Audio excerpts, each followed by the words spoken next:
Hi friends, welcome back to my channel. ఈరోజు మా mummy చేసిన రెసిపీ కోడిగుడ్డ వెల్లుల్లిగా. దీన్ని ఎన్నిసార్లు తిన్నా బాగుంటుంది, అస్సలు బోర్ కొట్టదు. దీని ప్రాసెస్ చూసేద్దాం. ముందుగా 4 బాయిల్డ్ ఎగ్స్ తీసుకొని మిడిల్లోకి కట్ చేసుకున్న ఎగ్స్ ని పక్కన పెట్టేద్దాం. ఇప్పుడు వెల్లుల్లి కారంని ప్రిపేర్ చేసుకుందాం. ఇప్పుడు రోట్లో వెల్లుల్లిపాయలు, కారం, ఉప్పు, జీలకర్ర వేసుకొని బాగా దంచుకుందాం.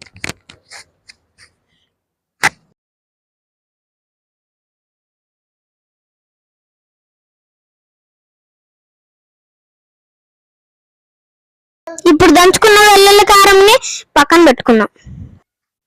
ఇప్పుడు స్టవ్ మీద కడాయి పెట్టుకొని 3 స్పూన్స్ ఆయిల్ వేసుకుందాం.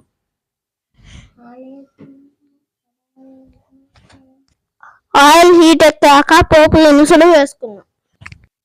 ఆవాలు, జీలకర్ర, మినపప్పు, పచ్చిశనగపప్పు, ఎండుమిర్చి యాడ్ చేసుకుందాం. వీటిని ఫ్రై చేసుకుందాం.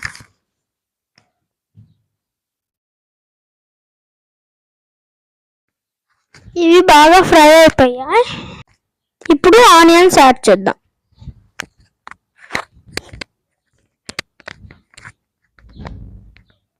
దాన్ని కూడా బాగా ఫ్రై చేసుకుందాం.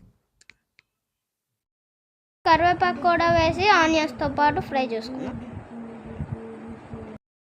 ఇప్పుడు దీంట్లో ఉప్పు, పసుపు వేసి బాగా ఫ్రై చేసుకుందాం.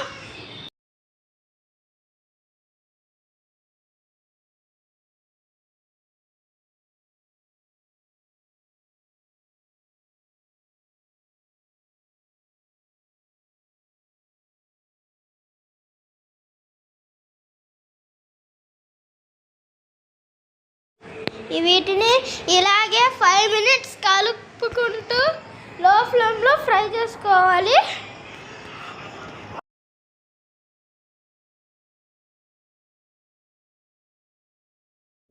ఇప్పుడు మనం ఇందాక దంచి పెట్టుకున్న వెల్లుల్లి కారంని యాడ్ చేద్దాం. వెల్లుల్లి కారం వేసుకున్న తర్వాత దీన్ని 5 మినిట్స్ బాగా ఫ్రై చేసుకుందాం. వెల్లుల్లి కారం ఫ్రై అయితే మంచి స్మెల్ వస్తుంది, తినాలనిపిస్తుంది. ఆ స్మెల్ వచ్చేదాకా ఫ్రై చేసుకుందాం.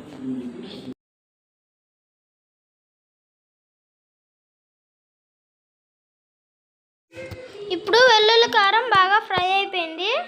దీంట్లో మనం ఇందాక బాయిల్ చేసుకొని కట్ చేసుకొని పక్కన పెట్టుకున్న ఎగ్స్ని వేసుకుందాం.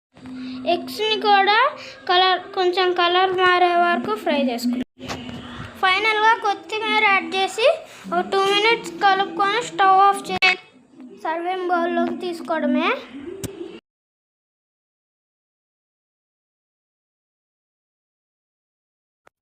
ఇంతేనండి, మన ఎంతో టేస్టీ అయిన కోడిగుడ్డు వెల్లుల్లి కారం రెడీ అయిపోయింది. వీడియో నచ్చితే లైక్ చేయండి, షేర్ చేయండి. ఇలాంటి మంచి మంచి రెసిపీల కోసం మా ఛానల్ని తప్పక సబ్స్క్రైబ్ చేయండి. Thanks for watching. Bye friends.